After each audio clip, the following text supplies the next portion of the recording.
Isathe qolo ingxaki yamanzi yamanstral kumandla ePitoli nanjengoko abahlali balo mmandla bejongene nomngeni wamanzi amdaka bekubomi babo emngciphekweni wezifo. Uvuliwe umda waseLebombo kwaye nezigadla ziyakwazi ngoku ukungena kwelaseMozambique kulandela uqhankqalazo beluchasene neziphumo zonyulo kwelalizwe.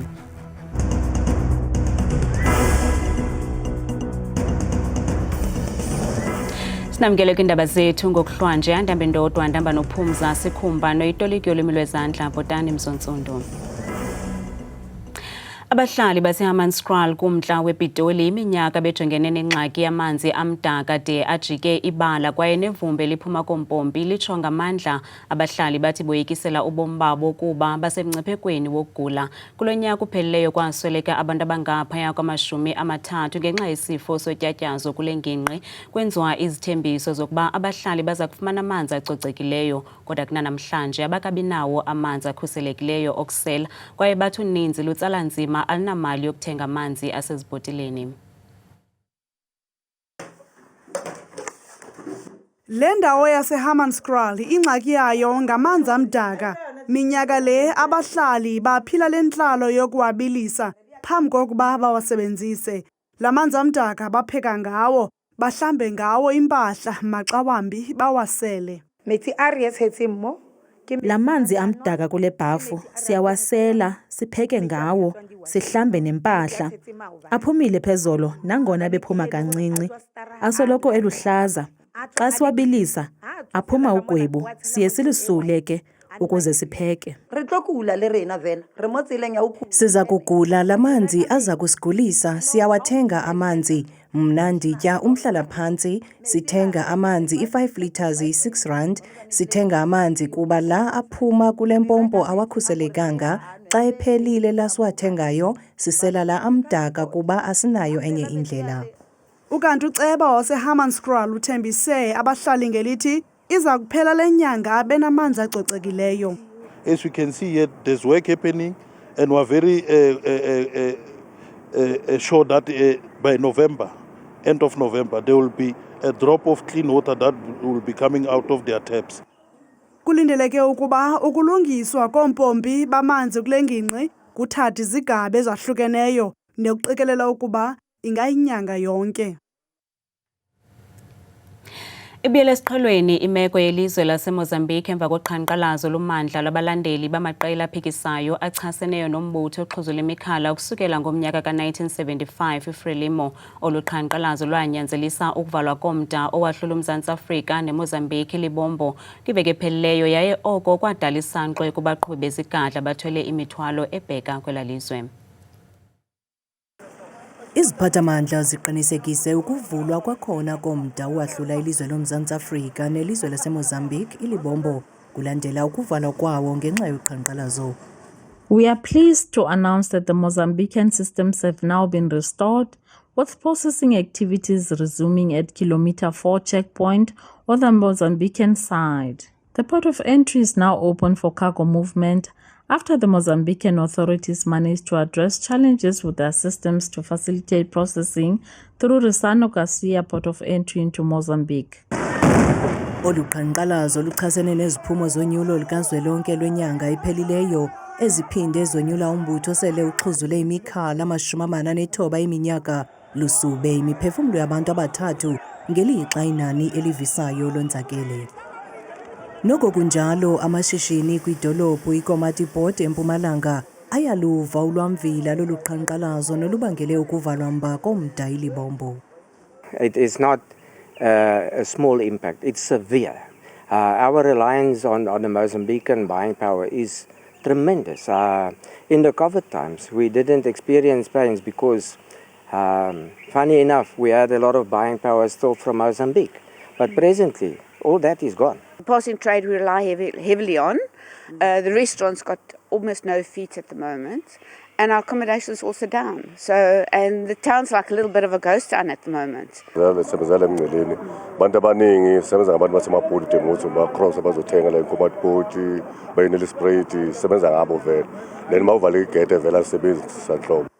Abasemagunyeni ke babongoza uluntu kuba lulumke xa luceba uhambo olusingise eMozambique ngelixa iBorder Management Authority kwanequmrhu lakwa-SARS beza kuthi gqolo uqwalasela imeko kulo mda.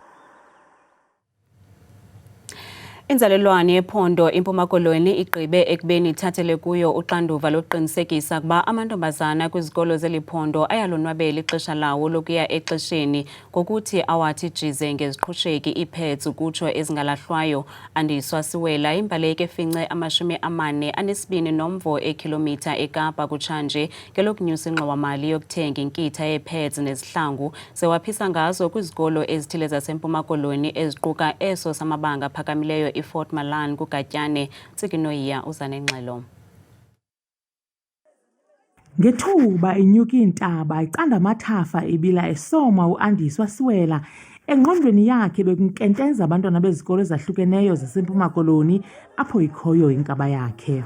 Kuthanda ungaboni mntana ehluphekile, ungaboni mntana engeze esikolweni because of akanazongo i-sanitary towels. Aba bafundi bafundiswe ngeentlobo-ntlobo yezi pads emva koko baboniswa nendlela ezisetyenziswa ngayo. It can last for 3 hours, 4 hours, and then uyayihlamba. Xa uyihlamba amanzi abandayo, usebenzisa i-sunlight, uyisoke i-30 minutes. After 30 minutes, le material yenzelwe ukuthi obana igazi liphume nje easy. La magqiyazana akawuvala umlomo nanjengoko esithi ezi pads zakwenza ukuba bakwazi ukulondoloza imali abathenga ngayo ezo ziqhelekileyo. Le nto bendingayazi but kuba ngoko ndiyayazi loo nto indinike ulwazi kwaye nam ndiyayazi uba I can use them for several years and loo nto can save me money. Into yophiwa ipad is very rare. Most of the thing into eziphiwa abantwana it's condoms. Whereas into efuneka ibe popular into yoba abantwana baphiwe ipads instead of condoms because sex is a choice. Umntana doesn't choose to go to periods. Xa uAndiswa enokufumana inkxaso ethe vetshe, loo nto ingathetha ukuba abantwana abangamantombazana bangafumana ikhefu ekuthengeni kangangeminyaka 3 ukuya kwi-15 bezisebenzisa. Kwiindaba zethu kuChannel 163 oziphathela iNewsroom Africa, ndinguNtsikinoyiya kwisikolo samabanga aphakamileyo iFort Malan kuGatyane eMpuma Koloni. Sihleli nentokazi yaseMargate KwaZulu-Natal Alizwa Sikhafungana nodlala indawo kaBaphiwe emdlalweni kamabonakude umkhokha. Make sijonge xa esenza dume ngazo. Baphiwe uzalwa yimina, ngeke uhlakaniphe ungidlula wena. Yazi into yokuhlakanipha into engayifunda kuwena ngayinxela la ibeleni. Angizwanga ngizwe kahle. Abantwana ma ngisazokulinda nje. Suku lakho liyeza. Uzoloku zithi ngikubambe. Mase ihambile into zakho zihashukile. Wow, italente engaka gabi Xebe Alizwa. Ngabe umtshato wakho nje? Na, phambi kwabantu endibaqhelileyo. Alizwa basikubulise sikwamkele. Abadlali bamaqonga abaninzi badla ngokuthi abakawenzi umsebenzi wabo de kube kanti babhidaniswa nabantu ababadlalayo kulo maqonga abo kamabonakude. Ingaba nawe uziva njalo? Abantu mhlambi xa uzihambela bake bakumise baqonda ba nangu uGapsile. Sana ndithi sendizifihlile ukuthi uzifihlele intoni Gapsile. Abanye bathi yeyi wena wabulala umvela senqonde ndizawuzimela phi ngaske ndizimele selumgodi. Alizwa, ingaba mhlambi kubaleke kangakanani ukuba umuntu odlala ongumdlali kumaqonga kamabonakude kuba abe nemfundo? I think kubaleke kakhulu yabona into yokungabi nayo imfundo can be a problem because yanceda ubane backup empilweni yabo. Into yokuactor inakho ukuba ipheli contract kuthuleke kuthini yabo. So ngaske xa ngabe uactor ube nayo ibackup uba if akulungi ngapha uzolunga ngapha. Intoni neyakutsalayo uba uwenze izifundo zobugcisa sibe kanti sikubona kumabonakude namhlanje? Yho ndatsala kubona ii-actors nandina 10 at age 10 ndandisenzazi uba ndifuna ukuactor. So ndabona oZenande Mfenyane kanje be-actor ndabona uba no intle le nto abayenzayo and nam ndifuna ubalisa amabalizeke sabe silapha namhlanje. Ingaba kubaleke kangakanani ukuba nemanager ingakumbi mhlambi kubantu abaqalayo nabo mhlambi basazimiseleyo ukuactor? Ingaba mhlambi balekile loo nto kanye kuyomfuneko? Kuyinto ebaleke kakhulu. Like it is a good investment kumuntu ofuna ukuactor because uyakurepresenta and uyayazi uba i-industry isebenza kanjani. Alizwa, phambi kokuba ungene kumkhokha ubungumfundi kwiziko lemfundo iRhodes University usenza izifundo zezopolitiko. Yes. Ingaba mhlambi ubomi bakho ujonge phi? Hayi, ndisazigqibezela ke tana, ndiyafuna ukuqhubeka nepolitiko, ndiyafuna ukuqhubeka nobuciko obundinabo, uyabona. Ndifuna ukwenza konke. If uThixo uyavuma in the next 5 years nizanibona ndizenza sonke. Inqabile ke ingakumbi umuntu okule minyaka okule age ukuyo, because izifundo zezopolitiko siye sizithathe sizoyamanise nabantu ngabantu esibathi si-serious apha ebomini.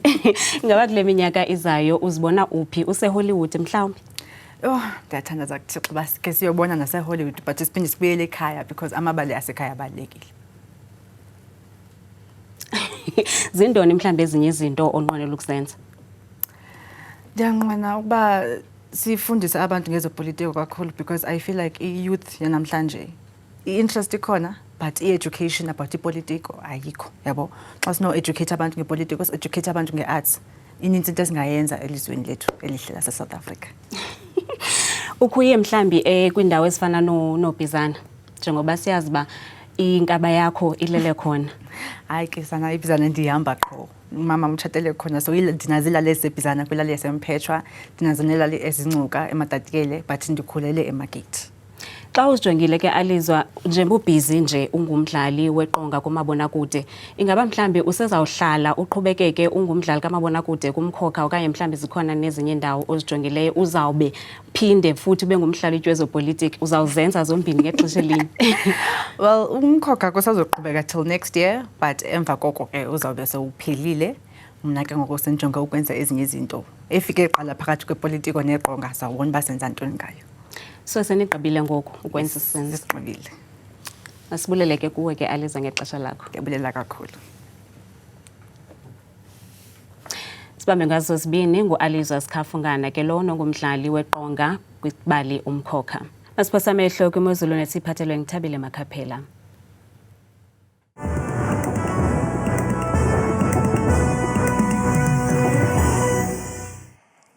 Tubekho madikela noncuthi kwideska yendaba. Ndiyakubulisa nawe mbukeli wam apha ekhaya, ndikwamkele bethuna edeskeni yemozulu. Mna ke igama lam nguthabile Makhaphela. Mna kaloku ndinguMamthembu mvanje. Nantsi imozulu siye sivule kaloku mbukeli ekhaya ngokuphawu eza kutshanje kaloku izigane kwapha eMzantsi Afrika kuphela, noxa siyabona futhi kumandundu mpela, kumbindi, intshona nempuma, kumantla futhi apha eMzantsi indawo ezifana phaa koPretoria kwasekuseni futhi khona umoya uzawuthanda ubhudla kakhulu phaya, ukhatshwa ngamathonsi emvula ko-17 degrees baqhube nosuku lwabukeli belusonga kakuhle noko ngamashumi nje azakhatshwa sisine. Kanti ke wona amaqondo wakho aphansi naphezulu sifika ngephondo lokuqala kaloku lipha lona eMpuma Koloni njengapha kumantla futhi obheka zidobi kwasekuseni phaa kwebubanda ke nkwankcengephi ngaso kaloku sasithoba futhi bahambe nosuku lwabo futhi kuyaduduma, kuyanetha nje yonke imeko phaya koKaladokhwe ko-21 degrees. Kanti ke mbukela umekhaya nantsi bethuna kaloku imozulu phaya ephondweni laseFree State, lona kaloku elophoyo likumbindi kakhulu apha eMzantsi Afrika njengapha kuMazantsi futhi Bloemfontein kwasekuseni futhi kuyaduduma, kuyanetha, kusibekele nje yonke intsasa ngala 14 degrees. Mbukela ekhaya nantsi bethuna kaloku imozulu kwakhona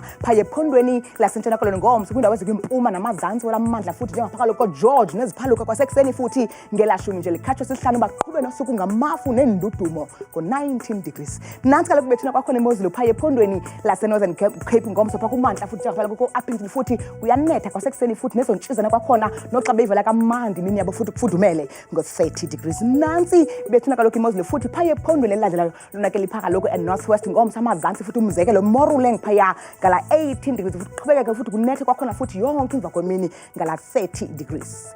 Nantsi bethuna imozulu kaloku ephondweni lethu lapha kaloku lona eRhawutini kulapho thina sikhoyo njengamazantsi futhi eSprings kuthibeleke nje yonke intsasa ngomso ngala 15 degrees futhi baqhube nemini yabo beyisonga noxa kakuhleke kusibeka kamandi futhi ngo-22 degrees. Bukele ekhaya nantsi kwakhona buxathunyeka kumantla kaloku apha eMzantsi Afrika njengapha ephondweni laseLimpopo ngomso kuntshona yelaphondo Thabazimbi phaya nendawo ezikufuphi njengapha koBilabila kumazantsi ngo-19 degrees. Kusanetha nje yonke emva kwemini ngamashumi mabini akhatshwa sisixhenxe. Kanti mbukelo wam ekhaya xa sehla njalo futhi sijonge ukubanzi phaya ephondweni laseMpumalanga ngomso koMiddelburg ekuseni futhi naseMalahleni kuyafana nqwa phaya ngelashumi nje likhatshwa sisixhenxe. Kanti bayisonga imini yabo phaya eMbombela futhi ngo-25 degrees. Umbukelo ekhaya ngokugqibela nqa ephondweni lethu lipha kaloku lona KwaZulu-Natal njengapha kumantla futhi kolaphondo phongola phaya umzekelo ekuseni futhi ngo-21 degrees. Kanti kumazantsi phaya eDurban ekuseni futhi ku-19 naphaya ePietermaritzburg ngo-16. Mna ndithanda kangaka xesha lemyoli.